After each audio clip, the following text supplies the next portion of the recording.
جب انسانیت اپنے عروج پر ہوتی ہے تو سب کے ساتھ اچھی زندگی گزر سکتی ہے. اخلاق کا حسن زندگی میں ہو تو سب سے مناسبت ہو سکتی ہے، اور اگر اخلاق نہ ہو تو خونی رشتوں کے اندر بھی ازواج زندگی کامیاب نہیں ہوتی. قریب والوں کے اندر زبان بھی ایک، قوم بھی ایک، علاقہ بھی ایک، خاندان بھی ایک، رشتہ ازواج زندگی ناکام. ازواج زندگی صفر. تو آپ نے 25 سال ایک خاتون سے ساتھ گزار دی، لیکن وفاداری کیسے نبھائی؟ سبحان اللہ.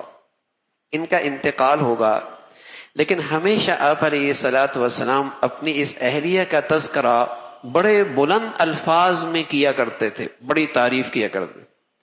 حضرت عائشہ فرماتی ہیں مجھے کسی عورت پہ رشک نہیں آیا، لیکن خدیجہ پہ ہمیشہ رشک آیا، ہمیشہ رشک آیا کہ حضور علیہ الصلوۃ والسلام جب بھی ان کا تذکرہ کرتے بڑے والہانہ انداز میں، بڑے محبت کے ساتھ.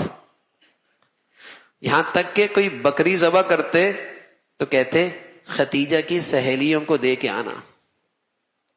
جو خدیجہ سے محبت کرتی تھی اسے بھی یہ بکری کا گوشت دے کے آنا. ایک مرتبہ تو ایسا ہوا کہ میں نے کہا یا رسول اللہ کوئی خدیجہ کے علاوہ اور بھی عورت ہے؟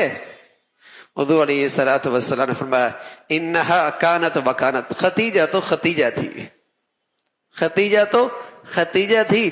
اس کی عقل و دانش، اس کی سمجھ بوجھ، اور پھر سب سے بڑھ کر اللہ نے مجھے اس سے اولاد عطا فرمائی.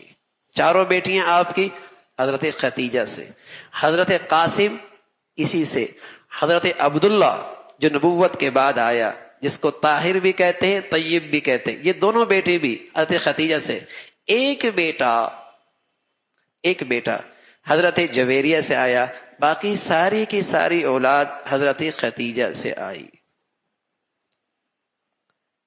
فرمایا حضور علیہ الصلوۃ والسلام اکثر ان کا تذکرہ بڑا والہانہ انداز میں کیا کرتے تھے، اور آج بوڑھی ہو جائے تو نظریں ہٹ جاتی،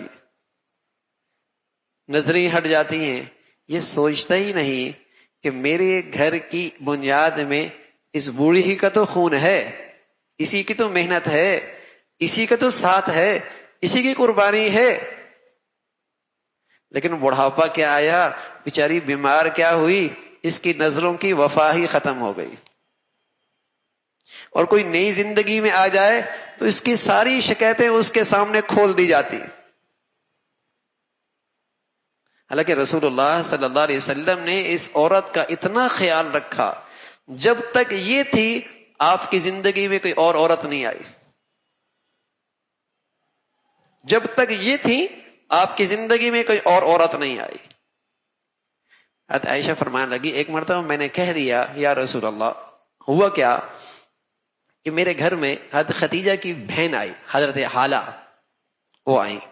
حضور علیہ الصلوۃ والسلام نے جب ان کی آواز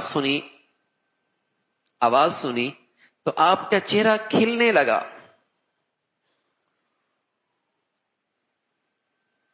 تو آپ علیہ الصلوۃ والسلام اللہم حالہ، اللہم حالہ، یعنی آپ نے کہا اللہم اجعلھا حالہ، اے اللہ خدیجہ کو چاند بنا دے. حالہ کا ایک ترجمہ چاند بھی آتا ہے، اللہ تو اسے چاند بنا دے. حضرت عائشہ فرمانے لگی مجھے رشک ہے. میں نے کہا یا رسول اللہ آپ اس بوڑھیے کا تذکرہ کرتے ہیں جس کے دانت بھی گر گئے تھے، ہر وقت اسی کا تذکرہ کرتے رہتے. حضور علیہ الصلوۃ والسلام کے چہرے کا رنگ بدل گیا، ایسا بدلا جیسے وہی آتی تھی تو ایسا چہرے کا رنگ بدل گیا، یا تیز بادل آتے تو آپ کا چہرے کا رنگ بدل جاتا. اور فرمایا اللہ رب العزت نے میری زندگی میں خدیجہ سے بڑی عورت کوئی نہیں بھیجی. حضرت عائشہ فرمانے لگی میں نے کہا قسم اس ذات کی جس کے قبضہ قدرت میں میری جان ہے، آج کے بعد ہمیشہ خدیجہ کا تذکرہ میں بھی بڑی انداز میں کروں گی.